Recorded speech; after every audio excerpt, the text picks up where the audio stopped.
Hello and welcome to Solid. My name is Jake. Thank you guys very much for joining me. Today is Wednesday, June 24th, and we're here to talk ball. Man, we're here to talk ball. A lot of people would say that restarting your football show in June in the 6 to 7 weeks between OTAs and mini camps and training camp in July is a bad idea, because there's not anything going on, and there's no news, and the World Cup is going on, and the NBA just did their draft, and no one actually gives a shit about football right now. A lot of people would say that's a dumb idea. I agree, but I'm doing it. That's my thing, kinda. I'm a dumb guy. I'm a dumb guy. I got like a I don't want to call it superpower because that's giving myself a little bit much. I got a ability to kind of dumb things down. Take that smart stuff. There's football shows out there that do the DVOAs and the EPAs and all the football nerd stats, those kinds of things. I think obviously there's a reason those shows exist is because people like that kind of stuff. But it can be too smart. Hey, hand up. I'm a person who likes that stuff. But I'm good at dumbing it down, man. That's what I'm here for. I'm dumb guy. I'm gonna dumb that down for you. I'm not gonna try to be in your face with how smart I am. That's ugh. Nobody wants that.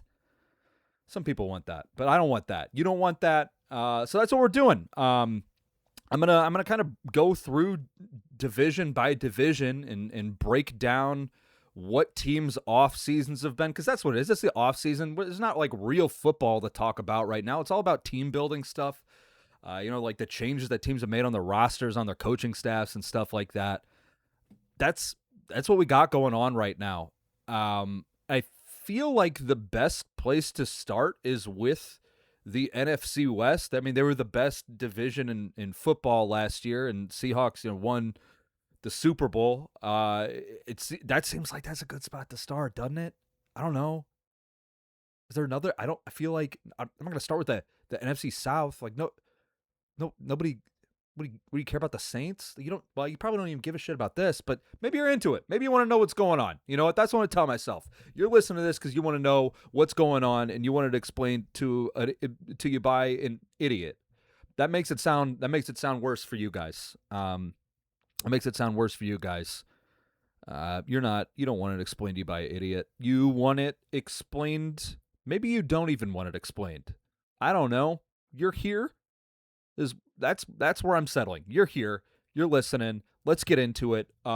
First things right off the bat, I do this all in one take. I don't edit any of this, so I'm probably going to say something dumb. I'm probably going to say something wrong. But I don't edit it, and I'm not going to take it out. I not because, well, it is because I don't know how to edit, but also I don't really want to. So it's one take Jake. That's what we're getting is one take Jake. Also, if I forget something, or if I leave something out, it's not because I don't think that it's important. It's probably because I forgot. People forget things, and again, I cannot express enough how dumb I am, and man, that really gets rid of any kind of validity that I have. I'm good at this. I'm not like, let's say it like this. Football is my trains. I feel like that kind of covers the bases. Anyway, let's get into this. Let's start talking about the Seahawks offseason. Okay, they win the Super Bowl. They're the team that has the pressure on them this year. They have a real. There's only one team every single season that can go back to back. There's only, and I don't care if like the Eagles last year were talking about like, oh, we're not thinking about defending the Super. That's what it is. You're defending. You're just because it's a new season doesn't mean you're not. I don't care what message that they're putting out. You listen to the like Jordan Mailata. He's like, yeah, that's what we said last year is we weren't defending. We all knew that we were. Yeah, we all know that that Seattle's defending Super Bowl champions. Just because it's a new season doesn't. Whatever. That might be the message that they're trying to put out. The reality is that they are the defending Super Bowl champions, and they're the only team that's going to be able to go back to back. Okay, so they have pressure on them, and that's tough because when you win, when you're a good team, players and coaches leave. That's what happened. I mean, shit, that happens to every team.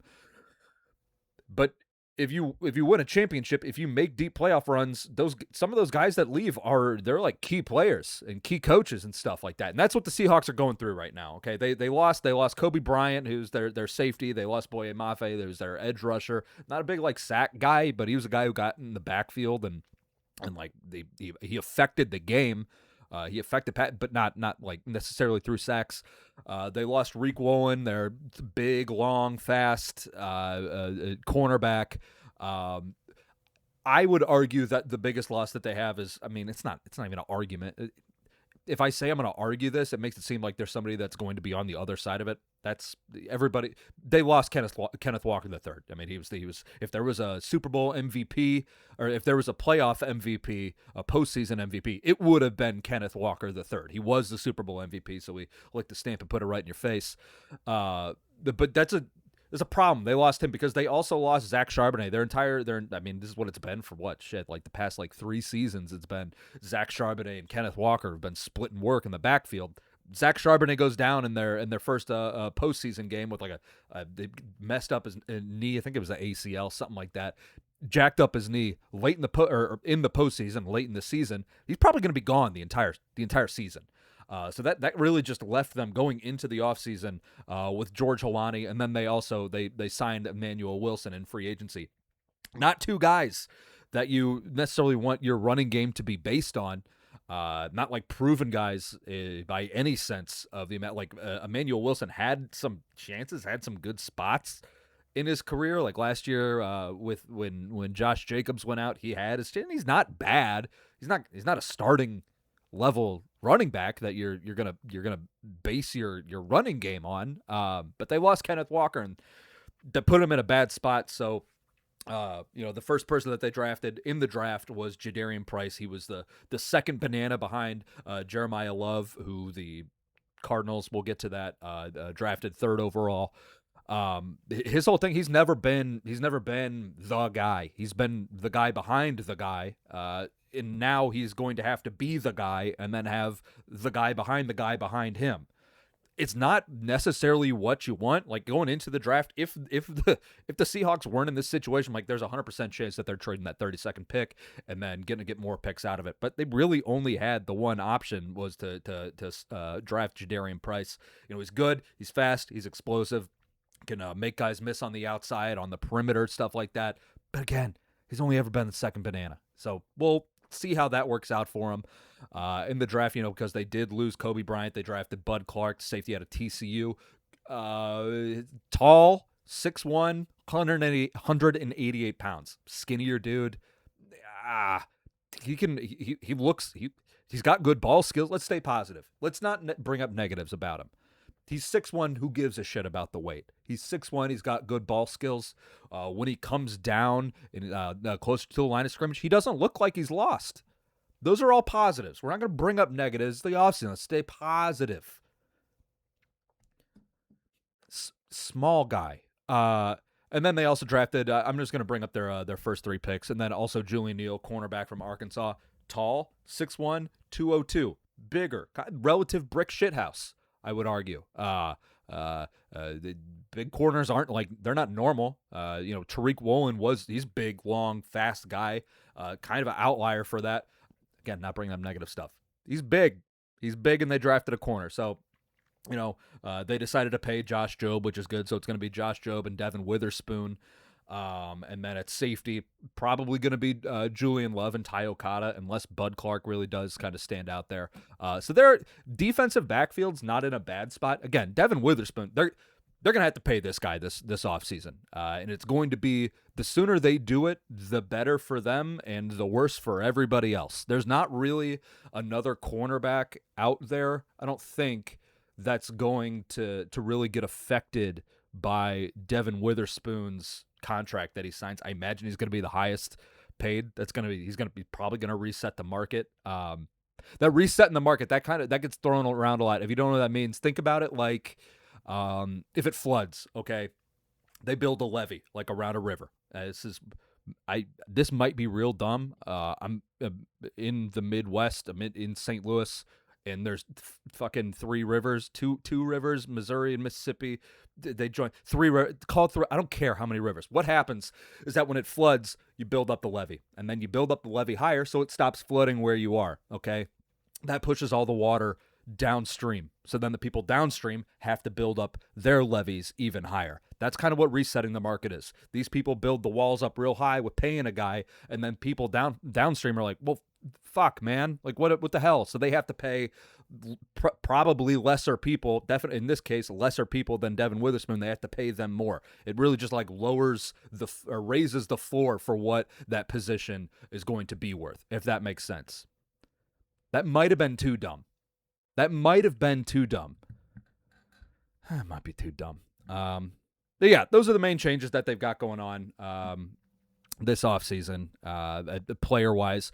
Coaching changes-wise, they lost Clint Kubiak. He was their offensive coordinator last year. We all kind of knew this. He ended up going to Las Vegas, was the head coach there.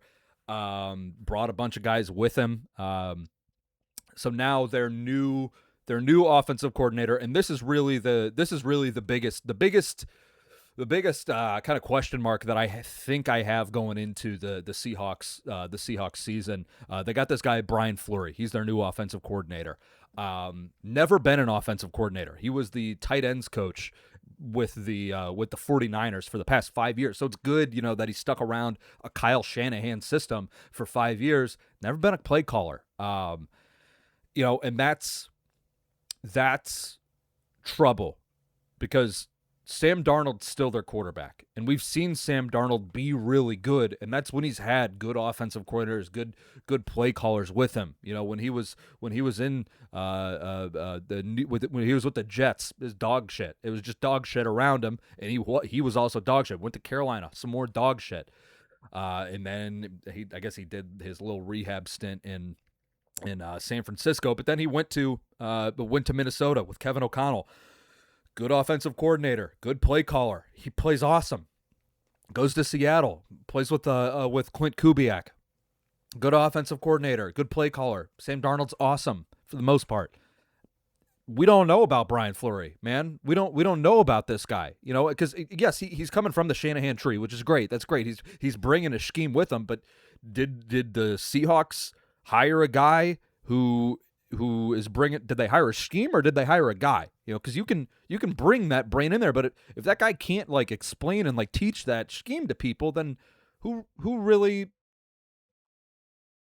gives a shit? That just means they've got a real high floor. If Brian Fleury, hey, again, hung out for 5 years with Kyle Shanahan. You don't hang around Kyle Shanahan for 5 years if you suck.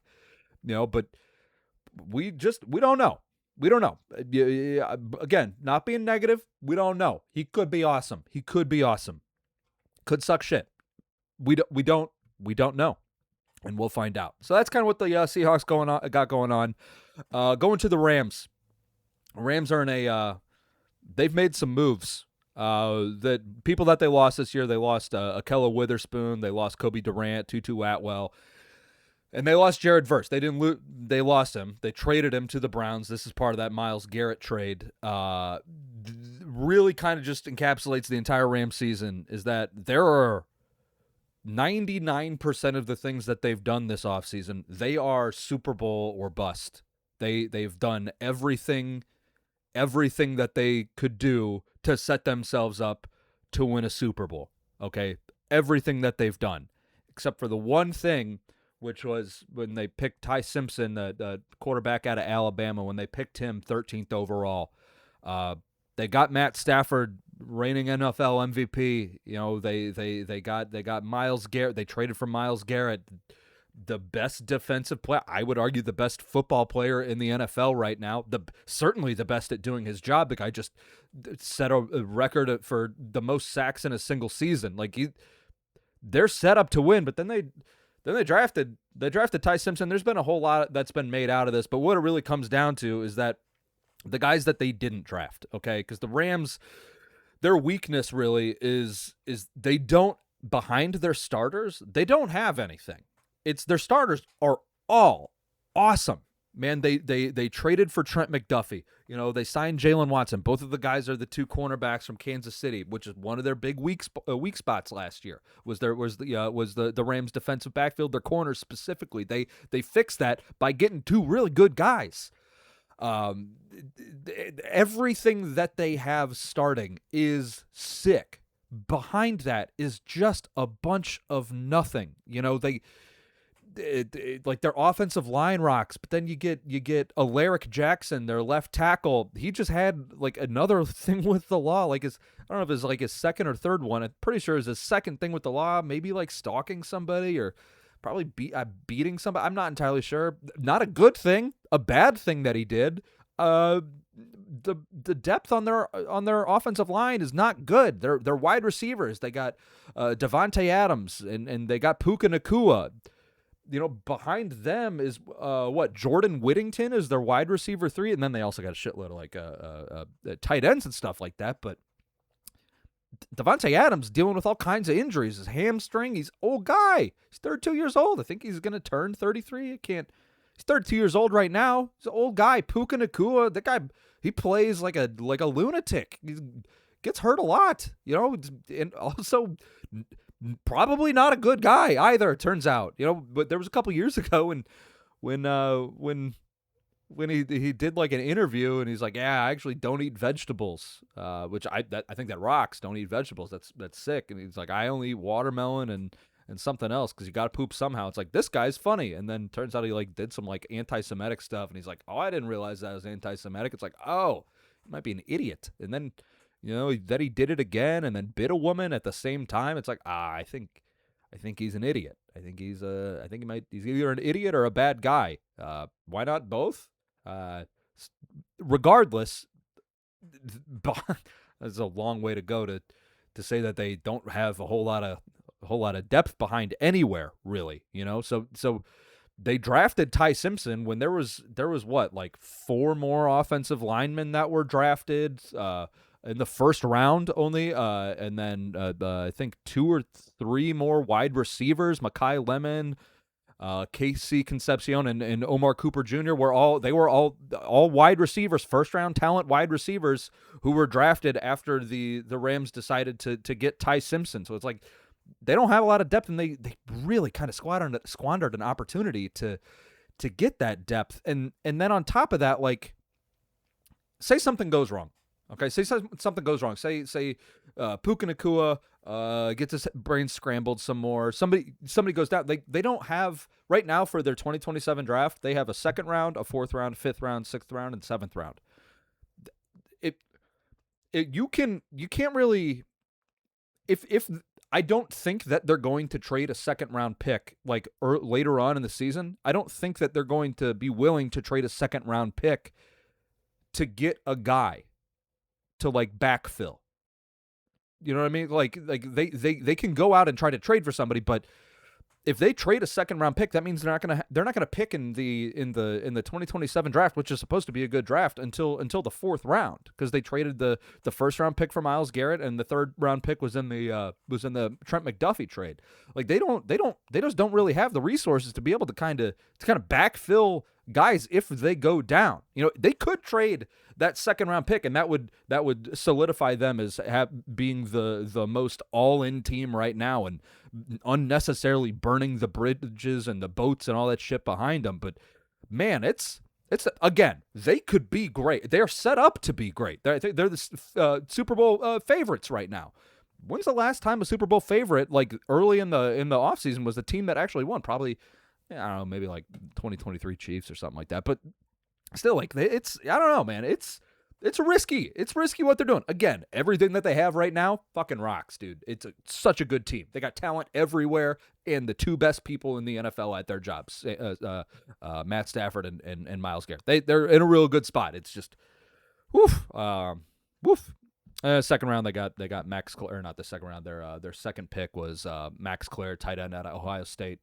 Just Sean McVay getting more tight ends. How many do they have on their roster? Can I look up how many tight ends they have on their roster? They got a lot. It's like 3 or 4. And then they got Keegan Trost, a tackle from Mizzou as well. So they did get a guy. the trust thing, he's not really like, you think about a third round like offensive lineman, you're like, okay, that guy can play. I think Trust might have been more like a fifth or sixth round kind of. That seems like that's probably where he should have gotten picked. Who am I to tell Les Snead that he's wrong?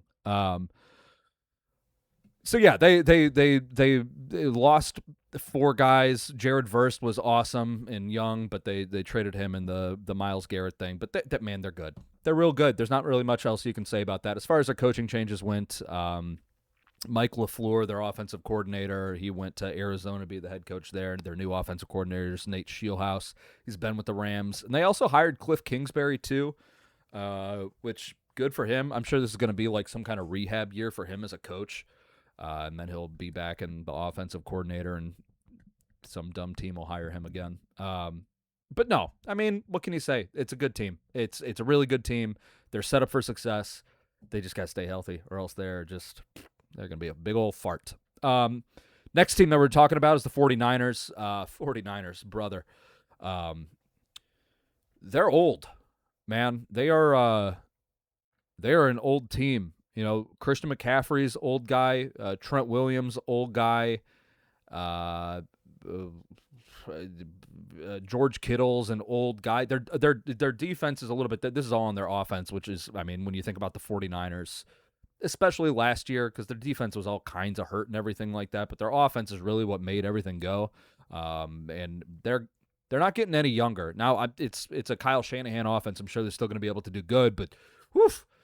They're playing with fire, man. And they're not good at drafting. Like where do I have their stuff? They drafted DeJon Stribling, Romello Height, and Kalen Black. Those were their first 3 picks. They didn't have a first-round pick. DeJon Stribling, he's big pass catcher, good hands.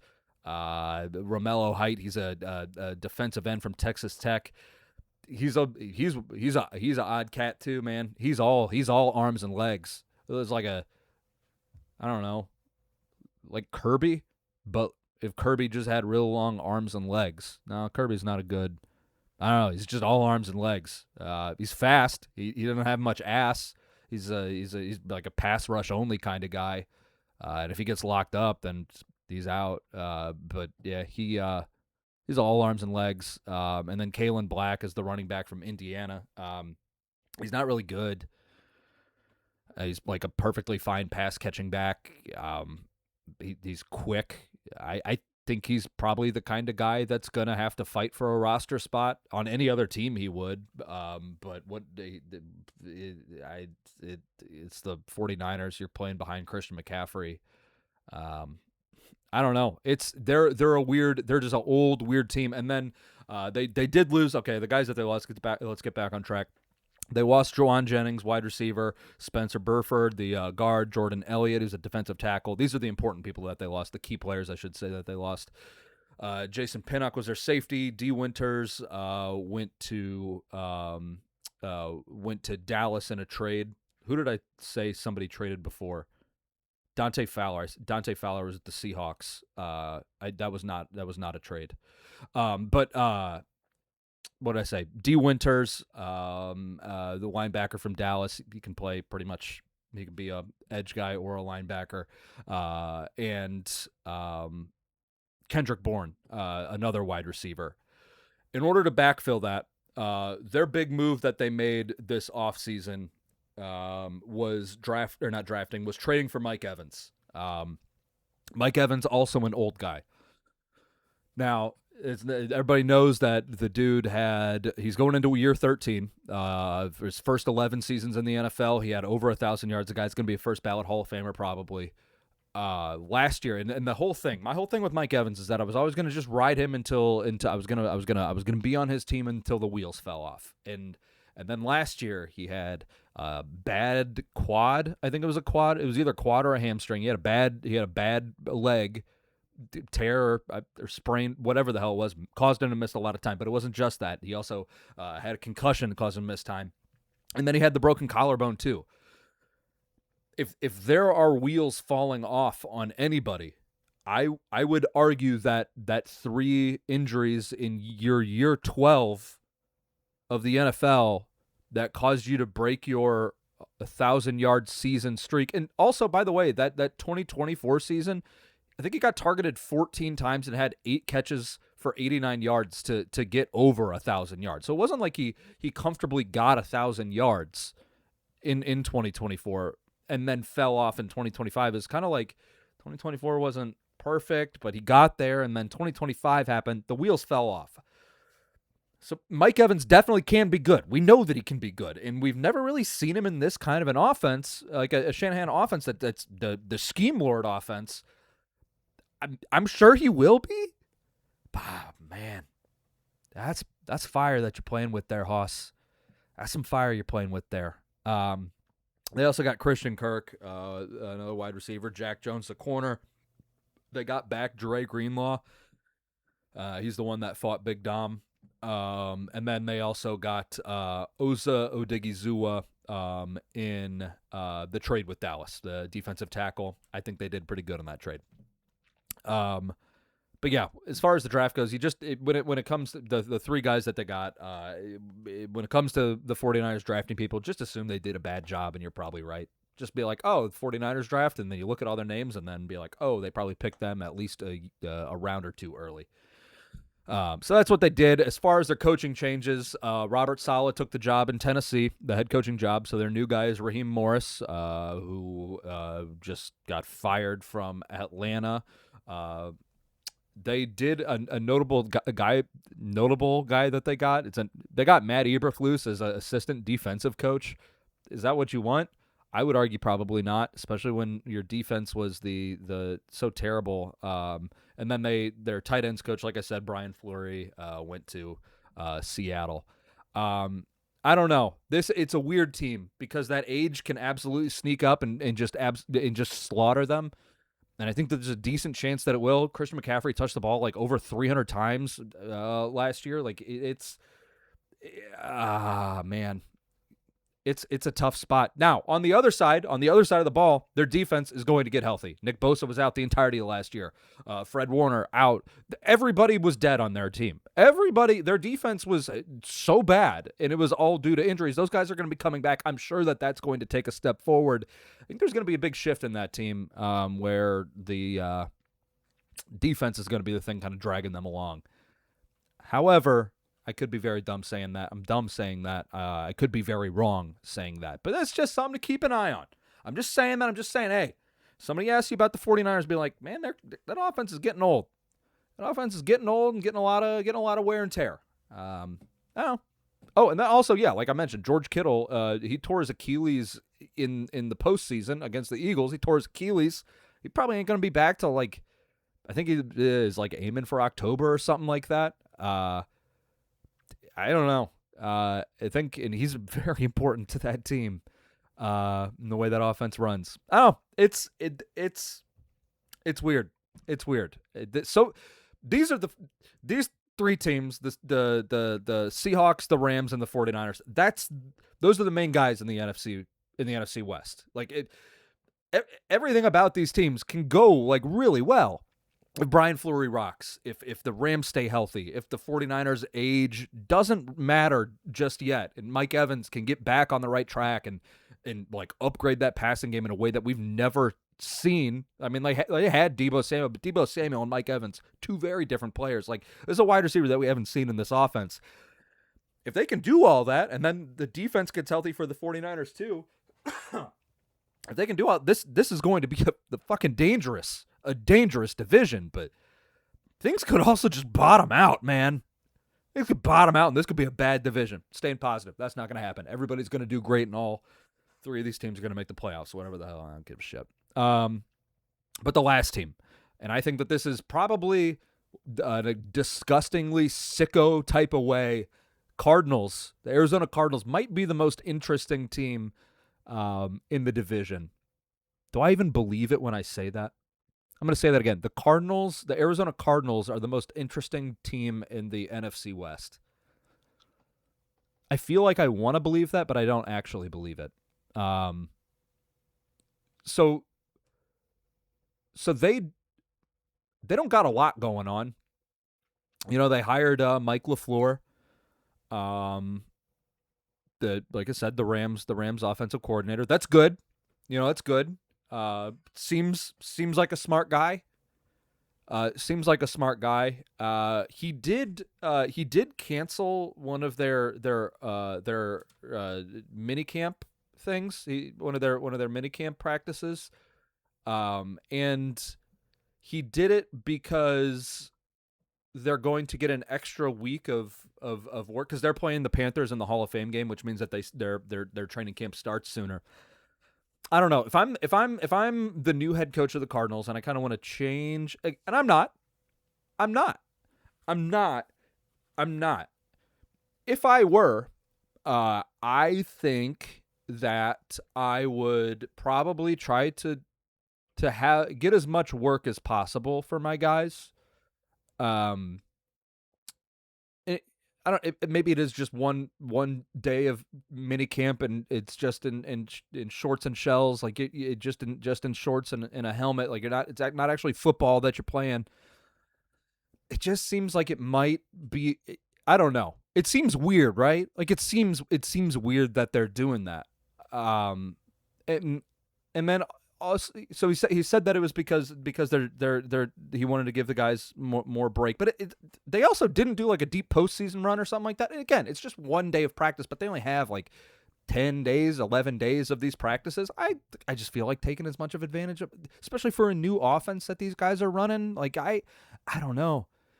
It just and you got Marvin Harrison Jr. kind of has stunk compared to what everybody thought that he was going to be. That I feel like I would just try to get as much work with this as possible.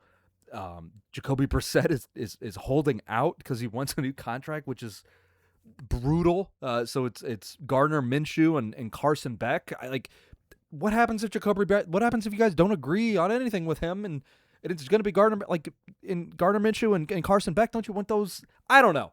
I feel like you guys understand what I'm saying. Like it's like it's weird. And then he also said something. He's like, the problem is after this practice, like we wouldn't, or if we had this practice today, we wouldn't even actually be able to watch the practice with the guys. I don't know. Seems like a bunch of mumbo jumbo. And then somebody did ask Mike LaFleur, and this is getting into the weeds, and you don't give a shit about this. Somebody did ask Mike LaFleur about like what he's planning on doing because he's Matt LaFleur's brother. They're like, oh, you're gonna go visit Matt. What are you going to do? And Mike LaFleur says, I'm going to spend time with my family. My wife and I, we're going to go to Sedona. It's like, whoa. You sure about that? You sure you want to go to Sedona, Mike? What fucking head coaches in Sedona have not had a good offseason, bud. Like man, if my name's Mike and I'm a head coach in the NFL, I'm not going to Sedona. That's where Vrabel and Diana Rossini were smashing genitals. That's where. I don't know, man. I don't know. It seems funky. And then his haircut sucks too. And every time I watch him talk, I'm like, what is this guy? Who is this guy? Why is this guy? Anyway. So good for them for hiring Mike LaFleur, I guess. Seems smart. Players they only lost two ones that are substantial. Calais Campbell is 40 years old. That's the only reason, because Calais Campbell is 40 years old, and then Evan Brown, their guard, they lost him. Players they added, Isaac Seumalo. Love Isaac Seumalo. He's going to take over as guard, like I said. Gardner Minshew they added. Elijah Wilkinson's they're going to be their other guard, and then they added Tyler Algier. They've got a busy defensive backfield right now. Okay, because they also drafted Jeremiah Love. Like I said, he's the running back that they drafted third overall. Right now, their defensive backfield, not defensive, their offensive backfield, their running back room is Jeremiah Love, Trey Benson, Tyler Algier, and then James Conner. So that's four good running, four at minimum good running backs in theory. We haven't really seen Trey Benson play all that much. That's four good. That's four. They don't need all of them. You know what I'm saying? There's a market for running backs right now, and they don't necessarily need all four of those guys. I think that James Conner could be a guy on the go, or maybe they just cut bait with Trey Benson or try to trade him. I don't know. It's busy. It's busy. Anyway, getting into that, we don't care about that right now. Into the draft, Jeremiah Love. Everybody know he rocks, depending on who you ask. He was the best athlete in the draft this year. Some people say Caleb Downs. I'm not necessarily going to pick nits with that. I think that it was Jeremiah Love. He's absolutely worth being drafted 3rd overall. But for the Cardinals to do that was so dumb. They're not a team like I just finished saying. They got running backs. They got them. You don't need this guy just because he's there. Like I'm sure he's gonna end up being awesome. We just spent the entire last year watching Ashton Genty get the shit kicked out of him with the Raiders because they don't have an offensive line. They're not a team built that needs a running back. Like everybody saw the Lions draft Jahmyr Gibbs and the Falcons draft Bijan. They're like, fuck yeah, man, we can do that. You can't. You really, really can't. What I would have liked to see them do with the smart decision, I wouldn't have liked to see it because it's fun to have a punch and bag team. The smart decision would be to trade back, get more picks, build from there. Now, maybe they tried doing that, and there was nobody that was like, I don't really want to go up to 3. I don't like what you guys are asking for. You can probably have to lower your asking price a little bit for that 3rd overall pick. I don't know. I'm sure Jeremiah Love's going to be great. I'm sure he is. I just think that it was real dumb. They also drafted Chase Basantis. He's a guard, big guy, strong and powerful. So when I say that, strong and powerful, strong is not getting moved, and powerful is being able to move somebody. I like to use strong and both. Some people are strong, some people are powerful. Being strong and powerful is huge, especially as an offensive lineman, being able to not get moved and move people. Problem with him, reason that he falls to the 2nd round of the draft, he probably could have got picked in the 1st round of the draft if teams needed him, but he's got short arms, so he can play both tackle and guard, but you would much rather have a tackle with long arms. You look at the Patriots last year, Will Campbell was their not their first overall pick, was their Will Campbell was their draft pick, and he's their tackle, and he is good-ish throughout the season, and he dealt with some injuries, goes into the offseason, kind of sucks, and people are like, oh yeah, remember his short arms? You want a tackle to have longer arms. The guards are okay with shorter arms, but Chase Basantis, I think that he could end up being a really good player for him. And then they also got Carson Beck, that quarterback from Georgia, went to Miami. His whole thing, he's good, developmental guy for sure. Interception and fumbling problem, and he's just like not even clutch a little bit. But does that? I mean, as in college, I think that he'll just kind of hang out deep on the depth chart. Maybe he'll end up playing. I mean, who the fuck knows at this point? It's June. Really depends on Jacoby Brissett and whatever they see out of Gardner Minshew. I don't necessarily think Carson Beck's going to be the dude for him.